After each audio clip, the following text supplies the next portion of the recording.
Hola, soy Fernando Maruenda y trabajo en el Departamento de Didáctica y Organización Escolar en la Universidad de Valencia. Llevo más de 20 años formando a profesionales de la educación social en materia de formación para el empleo e inserción sociolaboral, que es una de las áreas que está sufriendo más y que se va a ver más afectadas además a la a la salida de este confinamiento, del encierro.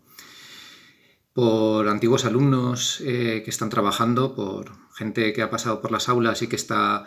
en el sector de la dependencia, en el sector de las adicciones, en el sector de la formación para el empleo, trabajando también en el sistema de protección, tanto de mujeres víctimas de violencia de género como protección de menores, especialmente también trabajando con menores con medidas judiciales, antiguas estudiantes también que trabajan en el sistema escolar como educadoras sociales. Sé las dificultades tan graves que están pasando en estos momentos, sé cómo se están encontrando en primera línea muchas veces y cómo están defendiendo la educación como necesidad básica junto a otras necesidades que en estos momentos se hacen especialmente acuciantes, como son la vivienda o la alimentación, además de, por supuesto, el contacto personal, el cariño, las relaciones. Mucha de la gente que me ha escrito me cuenta cómo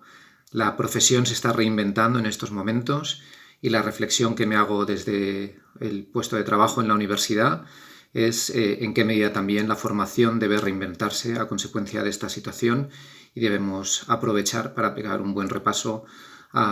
y una revisión a los planes de estudio para responder mejor a las necesidades y capacitar mejor a las y los profesionales que acabarán trabajando dentro de poco en el sistema de educación social. Mucha suerte y ánimo con el teletrabajo y con el trabajo en primera línea. Arriba la educación social.